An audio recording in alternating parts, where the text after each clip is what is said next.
కూడా కొన్నిసార్లు చేశాను. ఎందుకంటే దేవుడు ఎంటర్ అయిన కార్యాలు చాలా బాగుంటాయి. దేవుణ్ణి ఎంటర్ అవనివ్వండి, దేవుణ్ణి పని చేయనివ్వండి, దేవుణ్ణి మాట్లాడనివ్వండి. దేవుడు మీతో మాట్లాడతాడు, దేవుడు మీ ద్వారా మాట్లాడతారు. మీరు మాత్రమే లబ్ధి పొందేది ఆశీర్వాదం ఎప్పటికీ కాదు. చాలా మంది మా కుటుంబం మేము ఒక పెద్ద సేవకుడికి పట్టుకెళ్ళి ఇచ్చేస్తే, ఒక పెద్ద సంస్థకు పట్టుకెళ్ళి ఇచ్చేస్తే అది మాకు ఆశీర్వాదం అనుకుంటారు. నిజమే, మీ దృష్టిలో ఆశీర్వాదం కావచ్చు, బట్ దేవుడు కథ మార్చే లెక్కలు అవి కాదు.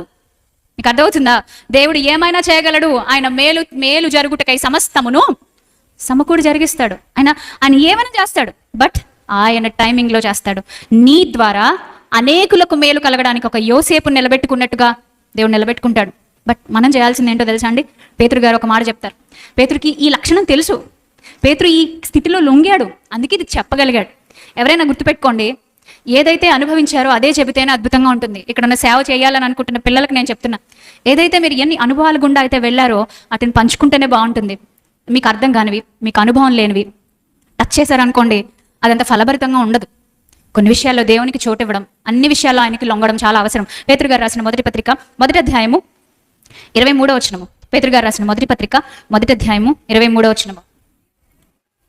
మీరు క్షయబీజము నుండి కాక శాశ్వతమగు జీవము, శాశ్వతమైన దేవుని వాక్యమూలంగా, జీవంగల దేవుని వాక్యమూలంగా అక్షయబీజం నుంచి పుట్టింపబడిన వారు కనుక నిష్కపటమైన సహోదర ప్రేమ కలుగునట్లు మీరు సత్యమునకు విధేయులవుట చేత మీ మనస్సులను పవిత్రపరచుకునే వారు ఉండి ఒకరినొకడు హృదయపూర్వకంగా మిక్కుటంగా. ఇక్కడ నేను ఒక పాయింట్ మాత్రం నోట్ చేయాలనుకుంటున్నా. సత్యమునకు విధేయులవుట చేత మనస్సులను పవిత్రపరచుకొని, అది మొత్తం నోట్ చేసుకోండి. మన మనసు ఎప్పుడు పవిత్రపరచబడుతుంది? మనం ఎప్పుడు తేలిగ్గా ఉంటాం, మనం ఎప్పుడు విశాల దృక్పథంతో ఆలోచిస్తామంటే సత్యమునకు విధేయులవ్వాలి. సత్యం ఏది? సత్యం దేవుని వాక్యమే సత్యము.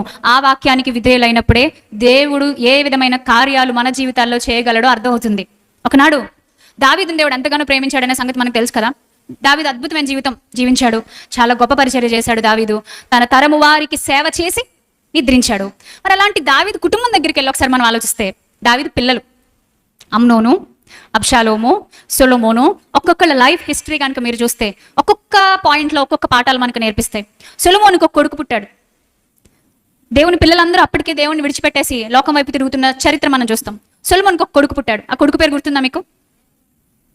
వెరీ గుడ్, రెహబాము ప్రారంభంలో చెడ్డ సావాసాలకు వెళ్ళిపోయి ఎలా పడితే అలా తిప్పబడి దేవుని మాటలు వదిలేశాడు, విడిచిపెట్టేశాడు. చివరికి బుద్ధి వచ్చింది. ఎవరికైనా అంతే కదా, దెబ్బ తగిలితే తప్ప బుద్ధి రాదు. సైకిల్ దొక్కేటప్పుడు మనకు కూడా ఎప్పుడు వస్తుందండి సైకిల్? దెబ్బ తగిలించుకుంటేనే సైకిల్ వస్తుంది. ఇది మనకు బాగా తెలిసిన సత్యం. సైకిల్ వరకు నేర్చుకుంటాం, జీవితం అనే లైఫ్ సైకిల్ దగ్గరికి వచ్చేసరికి మాత్రం ఇది మాత్రం యాక్సెప్ట్ చేయం. మామూలు సైకిల్ వరకే దాన్ని వదిలేస్తాం. లైఫ్ సైకిల్లో కూడా చాలా సార్లు దెబ్బలు తింటే